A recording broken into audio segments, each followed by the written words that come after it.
Jean-Claude Van Damme, acteur monene ya cinéma américain, azali bongo na Kinshasa, alobi ayena ba projet nini boyoka tokoyoka na émission oyo.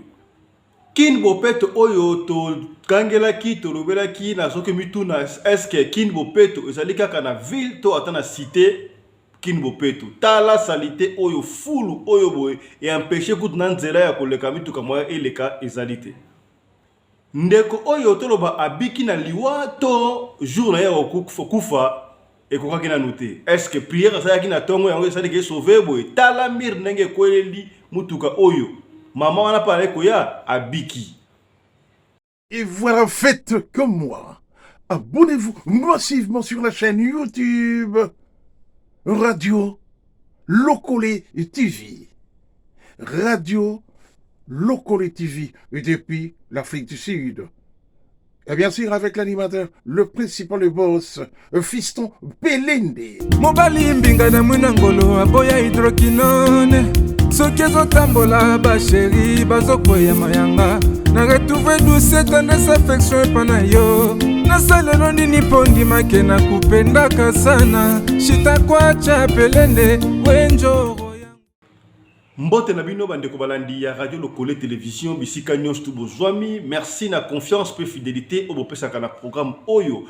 Et pas wapi chaque jour biso na bino to yakokuta na kosolola makambo ezali koleka bongo na mboka na biso République démocratique du Congo partout et sika bozali mingi na communauté na biso bato ya Mangala lo chaque fois ozala Camerounais ozala Nigérian ozala Marocain ozala nani ozala Congolais à Brazzaville ya Kinshasa soki kaka oyokaka lingala émission na yo to programme na yo yango yo ozalaka toujours branché masolo to betaka awa ezali masolo oyo to inventaka ngote bino moko ba papa ya bwania ba mama ya bwania bu pesa kabiso bengo pesi di solo na yo papa Fiston partager expérience na ngai na bandeko.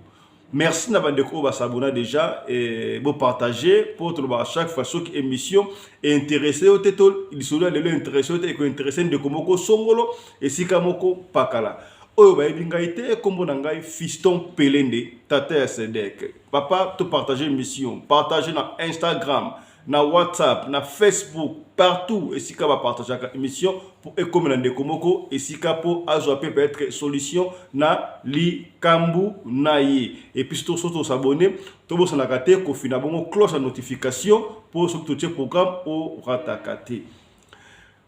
Lisola lelo epesi passe na lingi papa na maman bovanda bolanda lisolo oyo. Pour comment est-ce que tu veux protéger bana tango ba ali mwana miki? Jeune fille oyo ya 31 ans vi na ye baby pour oncle na ye a viola ki. Oncle a viola ki ndenge nini. Papa, maman vanda yoka. So dozo protéger bana te. Avenir comme un sombre. Est-ce que nous devons privilégier coutume to vie à bana na biso? Voilà autre que développer na émission ya lelo. Toko banda bongo na kopesa bino information na lobaki na sommaire déjà Jean-Claude Van Damme acteur monene ya cinéma américain auto yebi tanto yeba na bikebisho surtout a film asala ebele ba kickboxer ba soldat di Lille ebele o Jean-Claude Van Damme asala. Jean-Claude Van Damme to moni to brandenga mabete akobi bongo mpaka na kimpaka na ye to moni ya ebongo na Kinshasa to zelaka ye. Tango zalaka jeune, tango zalaka na lingala moto ayaka temesika boy, tango carrière comme na suka, ba film sala maka shooté, to moni Jean-Claude Van Damme aye na Kinshasa, ta image wande ko, tala ndenge bazoko yambaye aye na jet privé na ye, aye ba yambi alobi aye na projet. Projet nini Jean-Claude Van Damme aye nango ya kosala nini? École ya karaté, école ya cinéma, to nini projet aye nango. To yo kana nuye et puis tozo na susu.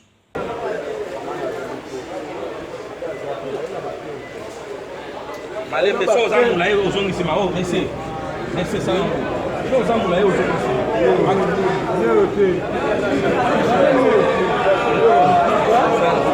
Voilà pourquoi vous pouvez. Pourquoi vous pouvez me là-bas?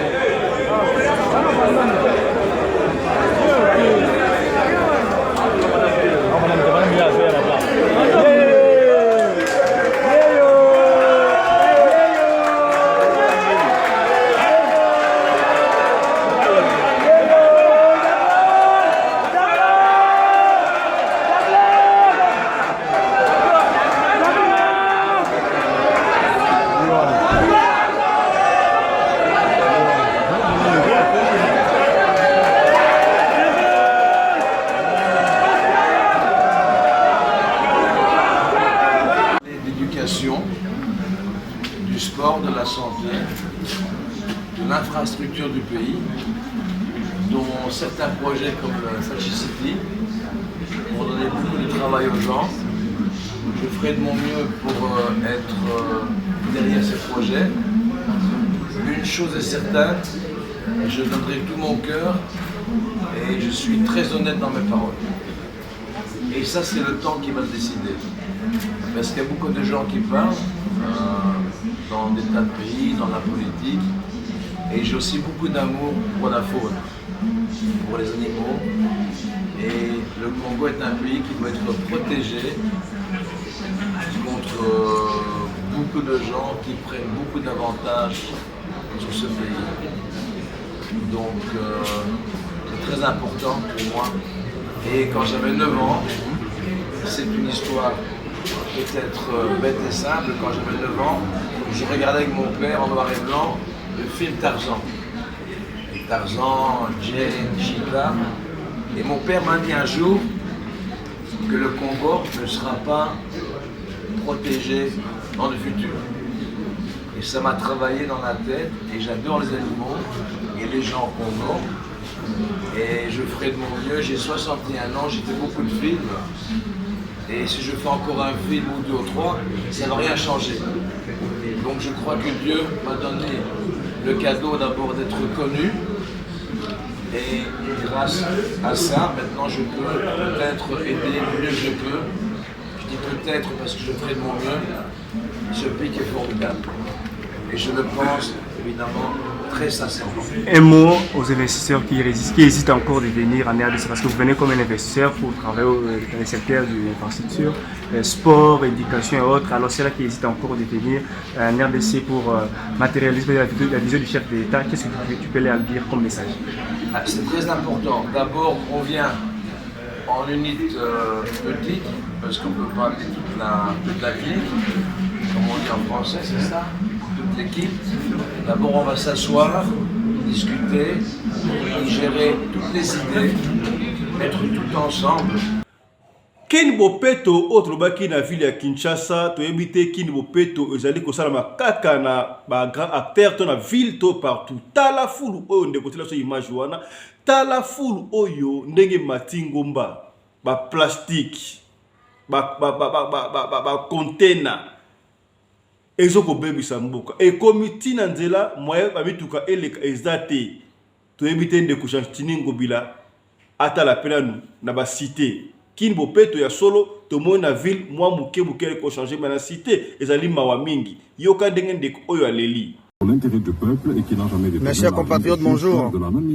Regardez, on est là au coin de l'avenue Mayenge, derrière l'hôpital de Kitambo. Regardez un peu ces immondices là, qui bloquent même les passages. Regardez.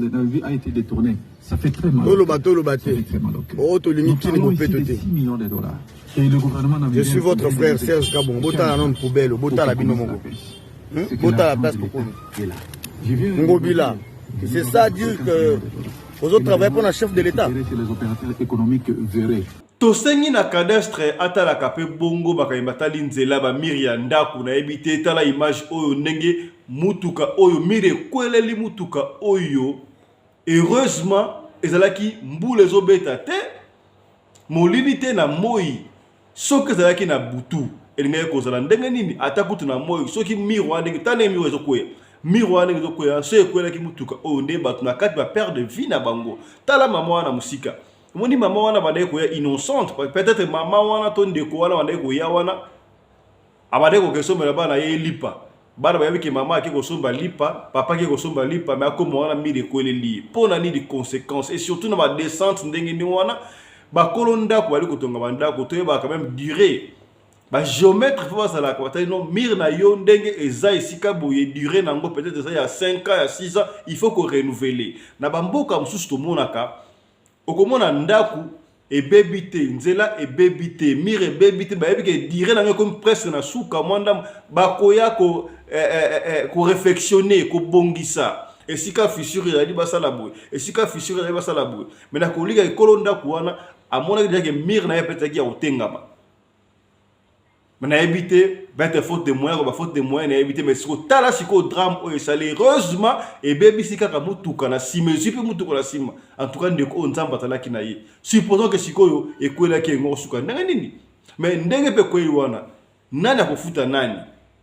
Pour moutou ko badeko le kananzela, miroane quoi, ko lupanga ko lubano, mir nange quoi na balabala l'état. Ko moutou ka pa ko lubano na bandeko le balabala l'état. Sikoyo nani a futa nani. L'État a Talamakambo Oyo. Comédie musicale, danse, rumba congolaise mêlée au folklore des cultures Mbala, Ianzi, Soukou, Ngongo et autres tribus, tel est le menu de ce festival, né par la motivation de faire de Masimanimba une destination touristique afin de susciter son essor. La promotion du développement intégral du territoire de Masimanimba, la promotion de l'autoprise en charge et du leadership féminin. Au-delà de l'aspect festif, le Festimas Ngometu se veut un cadre de rassemblement des ressortissants de Masimanimba appelés à participer à l'effort de construction de la République démocratique du Congo. Une grande vitrine, mieux, des projets porte-étendard de la vision de cette association non gouvernementale des ressortissants du territoire de Masimanimba, disséminés à travers le monde, et bien sûr originaires, natifs ou ceux qui ont des intérêts et qui l'ont choisi comme terre d'asile. Pour l'élite de Masimanimba, ce festival est un investissement qui vient à point nommé pour motiver le développement souhaité. Le festival de Masimanimba doit produire des effets multiplicateurs. Ceci sera un créneau pour un développement véritable. Pour cette première édition du Festimas Ngometu, prévue au mois de juillet 2022, Masimanimba s'emploie à des séances de réflexion pour le bon déroulement de cette fête culturelle qui vibrera sous les pulsions artistiques des festivaliers en provenance de 10 secteurs que compte ce territoire de la province du Kwilu. Est-ce que tu peux me supporter, ah bébé? Est-ce que tu peux me supporter? Est-ce que tu peux tout encaisser? Pourras-tu tout pardonner? Hello, ici Queen Ondobo, docteur Angèle Ondobo depuis la Suisse Genève. Alors je confirme ma présence pour le Festimas qui aura lieu à Masimanimba, première édition. Je sais que ça sera un très bon moment qu'on passera ensemble car j'adore les Congolaises ensemble. Big up, à bientôt. Ndeko tokobetela osiko lisolo ya passe pesi biso lisolo ya passe toloba chaque fois toyaka kobeta masolo pona kosala masekite tokutanaka ba papa bavandi ba mama bavandi ba yaya bazoyoka misuna musala era allonge azokoyoka na ba écouteur azokoyoka radio lokole masolo balobi nini lelo. Jeune fille à 31 ans à Leli et pesi pasi. Mwana mwasi o bozo mona wana azali na 31 ans mais azali na 5 bana. Déjà 5 enfants dans 31 ans, na habité des belé des amours qui m'a pas sa tête mais aboti moko ti 5. Aboti bana 5 na batata mibale. Azala ki ndumbate batata mibale na ndenge nini. Ndeko pesi di solo et pas fisto beta di solo oyo pa ndeko pesa ngai conseil et puis honneur baka openier communauté na biso makambo e salama. Ndeko makambo esala na ba communauté nyonso tout lokola biso ba congolais bozo kansondere sala makana communauté na biso te ya on baki biso to bana ko beta masolo ya ba communauté nyonso tout mais na lingala mwandamba ya français pe po ba ndeko bayoka mwa muke ndeko wana ya 31 ans aboti bana 5 na ba papa mibale na ndenge nini ndeko wana abalaki très bien abalaki mibale na ye mobala liboso baboti bana misatu. Toi, aboti bana misatu, mobala eko kufa na accident. Accident tango sito que rapidement, accident tango leki vie continue qui après ayoko ta deuxième mobali wana tango aboti mwana lisusu, mwana mibale susu na deuxième mobali ba komi 5 quelque temps après mobali wana ayeko kufa lisusu kaka na accident akufi. Jeune fille a commis na 31 ans, aza siko na 31 ans. Calculer aboti 5 bana mais l'espace soit siko abalaki na âge na pesi mathématique calculer amoni yango mwa to ba ambigu asali recours pa maman na ye Maman na yeba kabwana papa na yeba nda kala mais na mariage wana ya liboso papa azalaki ta bakabwana papa azonga kimboka et puis papa na yo kufa na iso papa esuka na kuna mais maman mtu aza siko in charge. Jeune fille a kepa ya maman. Maman na comprendre vie na ngai te. Pona nini ngai bibali nyonso bazo kufa kaka na accident. Mbali boso na jui abotinga bana misatu abalinga akufi na accident. Mibale na jususu bana mibale akufi na accident. Batu bandi ko yima sika bona sana sona jeune garçon o dozana ye. Azo linga abala ngai mais nazoko linga na nuté ezana no officieuse. Nazoko linga te nazoko banga mwana ya batsuka abalingai abotisinga susu akokufa et puis mama tala ngai age na komi na mwana mukeboye na bana kobota bande belé tata et ko sala bien te pour la réputation na ngai. Jeune fille anda ko sala esika moko normal.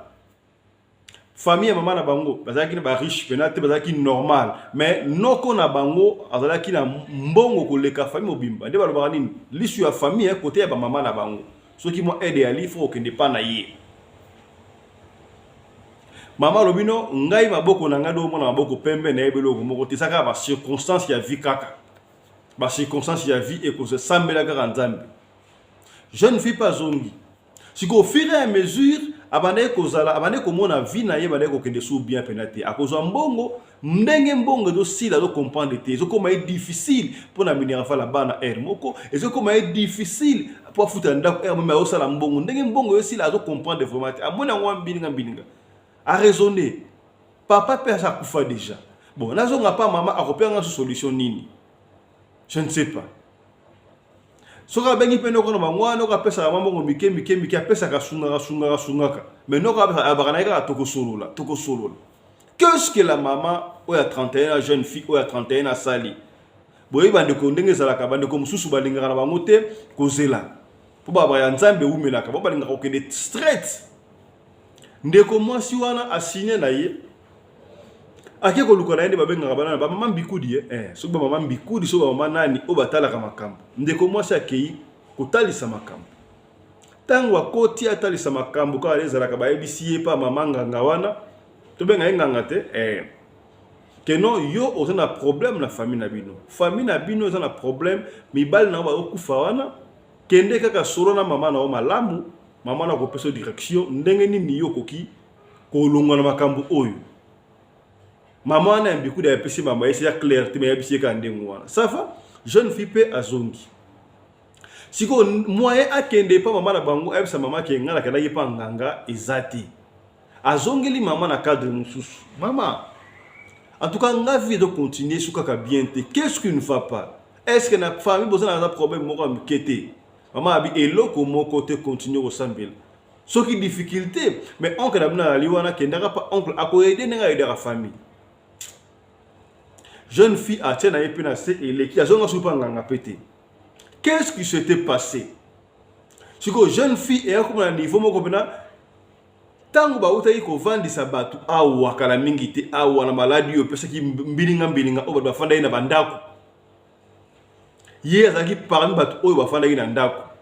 Donc et comme qui moi difficile si ko pena vie comme qui est difficile. Elle était obligée à la recourir à pas oncle na bangwana. Azo benga oncle va pesa imbongo moi $300, $200, $400 donc oncle pena o s'occuper na ye normalement comme il se doit. Normalement comme il se doit. Moi stabilité ça les cola ezonga. Si ko aloyi papa fiston jour moko boye nazaki na besoin ya mbongo fa na futa minerval na bengi oncle ebisinga to kutana esika moko songolo hotel ngo ya munene soki na tangi kombo awa tinto panza mpoke pena malamu e ko sala bien te ponde ko pesi li solo na ye poto sunga aso conseil et puis édifier et peiner ka bande ko mususu mama photo batela ka bana. Jeune fille a bien normal a kepa oncle na bango comme na se ya na réception wana a bengi oncle abino mata likolo na chambre intel a mona normal jeune fille wana matipe na chambre intel fungo na kuti oncle na bango oncle abali ko travailler na contre chambre pour oncle talaka bana ba mbongo ba stratégie na bango a cause la na ndaku moi na bana mais na bureau quelque part à l'oiseau chambre d'hôtel non pour na nungu mais pour na travailler kuna à l'aise. amoni oncle à côté abi amoni oncle atanga koti ndeko apesi lisolo oyo muta pesi lisolo camarade muta zo expliquer ngai tant camarade expliquer ngai lisolo oyo yemoko avandi wana azo ko taba ko modifier le mike soki na solo ba audio ndeko rolela mais tout bête à pour copénie on a lobby maman papa vanda wana landa pour la protéger bana biso to la télévision boye tu as pour na ko finga te et ça la gâté pour na ko nuire batu mais plutôt pour na ko sunga communauté na biso ba famille ke de liboso ndeko tanga ko na chambre wana afandi oncle esa fa na mbetu on reste nini o kaka mama mbongo ça va fungo diplomate wana de quoi fungo na mbeza kina diplomate makasi wana fungo diplomate boy abi papa fiston ba dollar ndi ba classe tout na ma film ba classe ba dollar wana moni ba dollar ay se zwa liboke moko wana paquet moko na zio na eti so za combien so ki 50,000 so combien mais azi paquet moko ya moki wana ya dollar ça ramimba $2,500 na yebito combien oncle ebisina o yebite ke yo za ramonsi na des aliwa mama no yebisa ka otigo za ramonsi na ngai uza mosi na ngai mbongo yango wana do c'est pas le choix to vumeli pe mingi do lelo ndengeza awa do ngana yo il faut to zala papa na mama po za ramonsi na ngai aïe pas fina comprendre quitter na moni va être vertige ya mbongo na ça ba problème et puis j'étais obligé d'accepter à l'aise na ndimi na lali na onke na biso wana to lali na yetu si c'est pesinga vraiment mbongo wana na kei et puis et comme qui na ngo habitude presque chaque semaine moko 2 fois 3 fois surtout kutani wado et comme qui na ngo habitude na ko la na onke na biso to lala plus de 5 ou 6 fois déjà jour moko na vandi na yebse ki pe mama te na la na oncle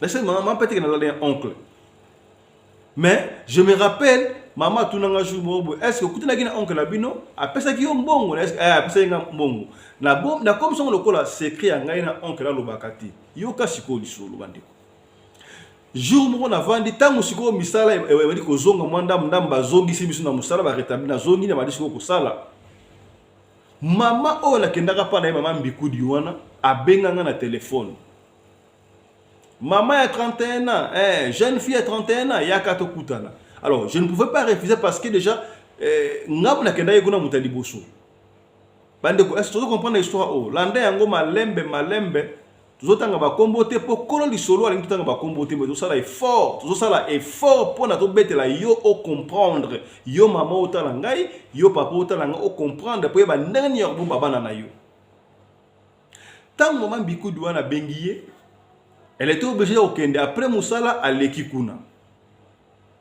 ayibisi mama na bengi yo po ngana lali po bango nyonso atanganga ata mutu ya nzambe o nganga nzambe o nganga kingani po nganga satana pesa la na iti atanganga nzambe alo nganga satana lo baganga nzambe o na lali nzambe na ngaba nzambe bakoko wala kisanga yake yo so na problème na famille na bino eza na noko na bino moko boye azana mbongo ye mutu aocha trouble na famille na bino na moni awake yepe mutu aza peut-être la base ya mibali oyo zwaka mobali na le poso akufaki na accident eza ye mutu akozaki accident wana ya mibale pe eza même chose kaka ye do soki aussi mobali mususu on dirait ekosala na pe kaka ndengo wana ozala mobali ese non azala mobali mais officieusement fiancé chéri tout le monde balwa wana mais soki boke na mariage bo concrétiser c'est comme si ekosala mariage ndenge salama ki liboso alors kende kaka pa mama na yo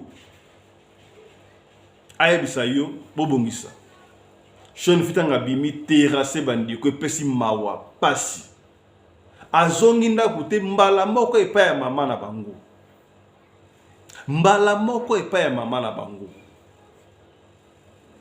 afandi yabisi mama et cette fois là a bomba quitter maman qu'est-ce qui se passe dans la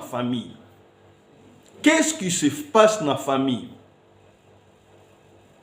ngala kenda ikotali sai pa mama mbikude ko ale bi vérité cette fois-ci ayebi singai onke ndaza base makambu na ngai mibali na ngande ba kufa ke zalaka ye donc qu'est-ce qui se passe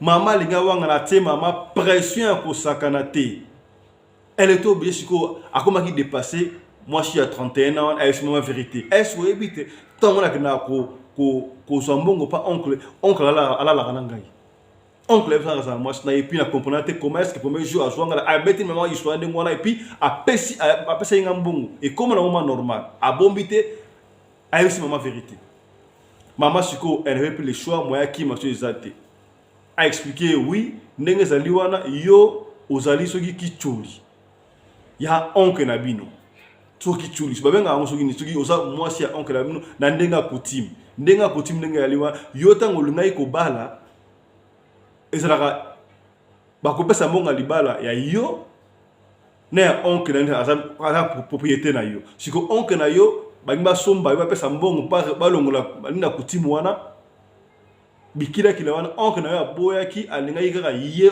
yo foza la mwasi na ye soko boni jeune fille bon la wa te fotie mu pandi mais vrai chéri ko sakanati tendance très fort nyos tout complet. Donc oncle mona ke na musuni oyo na vote on ke letenga mo fana liango pena lokola shawama. Fana liango pena lokola shawama. Tala makambo. Mama nga zali kamba kosala te ezali coutume yango wana moniso ke ndaki ato bali mibali baozo problème peut robezate. D'ailleurs au monde na kabwana papa na bino papa kendaka kufa po papa boyaka likambo akosaka te boya yango kuto kabwana papa na bino ngape moyena sa ezati da coutume famille funa na ndaka coutume de ngwana do yango papa kenda akufa kenda na ye pasala mamuna akufa mais pona ni papa yebse kingaiti jeune fille peut s'y passer abandi ko raisonner pas fiso na raisonner na minute wana tozana mama na taille to soyeba na mike je me rappelle âge ba 10 ans pour mon a 10 ans na makambo pour oncle wana leki ya mama na bango bande ko na ndaku abi donc yango ton oncle bande ko na ndaku yo bande ko tikla biso mo tano mo na ono tika oncle na yo na ke wenzi est-ce que bike oncle wana no tika na yeba ndeko bo bala liboso na yebaka ezalaka na âge ba 10 ans 11 ans ezalaka oncle na biso wana peut décrire chaque année et puis si passe na ebita kosanga suna ina je me rappelle un peu plus mais avec na avec yé abana vandi sanga likolo na yé et puis makambo ya salamaki makila et puis makepe comme habitude oncle a fait ça tina âge à 13 ans pendant 3 ans et puis par rapport oncle bango yeko voyager à Kendaki Belgique kotanga Belgique yango makambo ane katana et puis dans 5 classes ayeko zonga yango asala ka esika bien na yebta soki na code ya famille ce qui peut me yemu taza moi katuku bien za ko le kabaron nostu et petit jeune fille mawa do yo ndongo ya lika wana mama yebisi il faut obala kaka oncle na bino mais oncle ça na moi si déjà et petit passe donc jeune fille na pas fisto na comme ko sanga les na oncle na ngai déjà na sanga na ki mwana mukie ye mobala na ngai boso alongola moseka na kimuko na sanga na epona ko zanga. Et puis là qui est inconscient c'est là qui me cause qui conscient là qui n'a choix te poso na sala ngote ngo pesa ngambongo te puis comme habitude na mesala qui nanga déjà mais nzokande zaboyi mama na ngai ateki ngai mai papa sa kufa mais na zape na kanda ya papa défenda ki ngai mais kanda pe ya papa parce que il fallait que longola ngata wala ke na ngata musa akenda tana ngai matika ki ngai tala lisolo ya ndeko onde pesi pasi. Aibi, papa fiso na maman nanga yo na kolimbisa ko jamais et puis ngai jamais na ko bala oncle wana. O asala ki déjà asali ekoki.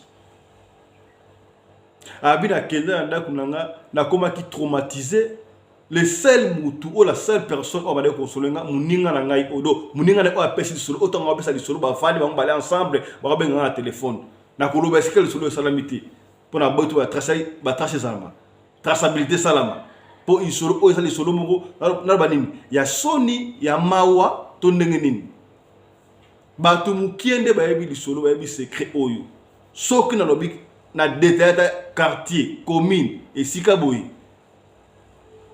batebe ba komona yango na tantino wana na bana 5 bana teko yango akutu boyi ndeko mwasi yo azana ba feta ba azana chérie na ye mais azoko banga moye ba kende libala ezate pour tonto ya batu akokufa talaka jeune fille moko boui yo mibali bakufa kaka bakopia kombo nini ke bomaka mibali effectivement papa fiston na loba nini ke na bomaka mibali n'est-ce pas po bakufa ka aparta kutimo bana ya batu est-ce que soki na ke na famille mobali na nga liboso bakoko ya bana o misatu na ebete mo makambo o bako sepela na kena famille mbala nga mibale na beti masolo au moins que famille ko panzana papa fiston beta lisolo o pesa conseil na ba maman te kaka ba maman ebele ba se sacrifier kutu pona bana bango maman il fallait kuta se sacrifier so il fallait ata maman na ebo ko kufa za mabe fallait ata ndima ko kufa pona sauver ngai akwa ko sala yango chose grave banda maman ya loba makambo wana pesa y traumatisme 2 mois après 2 mois et demi après maman na biso apeka crise akufa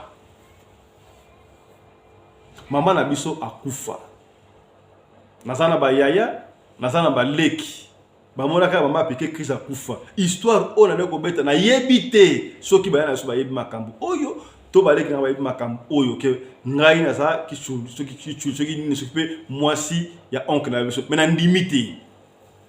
na ndimité talanga jeune fille à 31 na zana no me vina nga e baby ezoke ni mbutu na ko simba mbongo boy onde maboko na ngasa ya kutubuka bazo futa nga salaire mais salaire ça moi suffisante ezoko kate salaire ça o muta ko vivre nango na ko bani so na se concentrer na salaire wana je vais m'en sortir mais na zo comprendre mbongo wana ezo sila ndenge nini papa fisto et pesi ngai passe du solan de kota nga beteli ngango na pesier un numéro ya basal na nzambe parce que parmi les faux il y a aussi les vrais na pesier numéro à pasteur Puntu Benson il y a ça dans le ministère de délivrance pasteur Puntu Benson dans la Johannesburg il y a ça mais là partout à tout ça dans New York tout ça dans Libanda côté so attend le téléphone il y a bim ça bim malbe na pesier numéro ya prophète HPP à tendance Charlie Mubiala asolula baye bandreni ba ko sunga serwana et puis si pas Simon à 31 abivi na comme malheureux est-ce ngana ko continuer ko vivre boye na sala nini oncle benga ngana ya ma sous téléphone te oncle a pas fait ko bisanga yo o mata o kito za mwasi na ngai dai ozoboya nini poto sala déjà nyonso ya papa na mama nini ozoboya yaka na ko chao à l'aise na kosala nyonso pona yo kaka nde na bana ekosa oncle alinga za na ngai na ebite kitoko nini o oncle so mona epai na ngai oncle lokola papa na ngai malgré erreur la salaki na lala ki na déjà ngamo consciemment na nga ki mukolo mais na ya bana déjà na ki bona muki est-ce que kaka nde ba robaka mutamona mo seka na yo ene mbal na yo na sala nini bandeko na soko mona suka mo na olinga na kena cede kana ko na oncle kaka pour passer leki. Comment est-ce que nous avons musala na okendaka musala mais na obaloko na sala musala te qu'est-ce qui ne va pas nzamba sunga so ki nzamba sunga te mawa mingi ya on lobaki papa vanda na mama yoka conseil papa sala ki akamala maboya ki makambo mais fala ka longola mwana esika wana mama yebaki makamba kutimu na bango andimi kutimu sala mapona ko protéger vie na ye mama il faut protéger bo moina yo to ya bana les enfants d'abord tala siko choc wana okufika ate ngoza atande moko ba kufa ata na cause moko noble na kufa ki pona ko défendre bana na ngai mwana na ngai tala vie ya mwana pipi na pesi conseil na niveau na nga bande ko mama osana no jeune 31 ya jeune mabolo mona se sambela biso ya nzambe e umelaka sika ape papa fiston mama mbikudu na nga wana azoko benga ngai to ke tusala ba cérémonie ba cérémonie to ko sala wana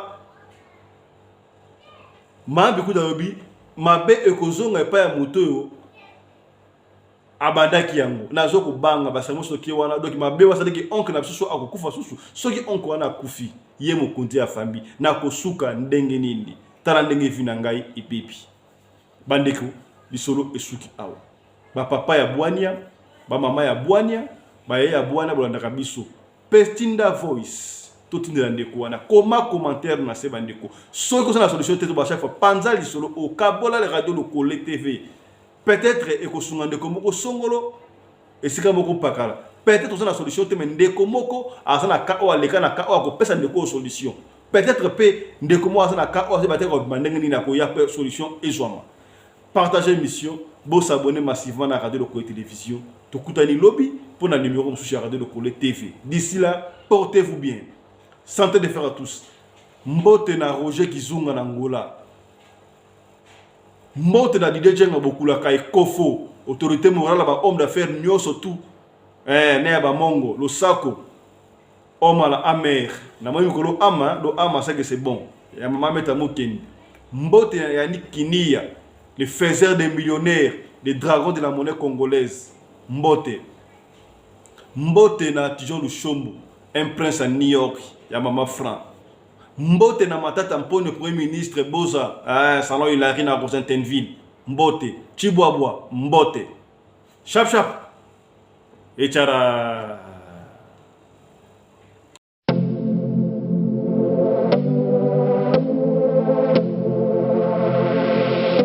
Bonoma. Peignoir, il y a une famille fashion.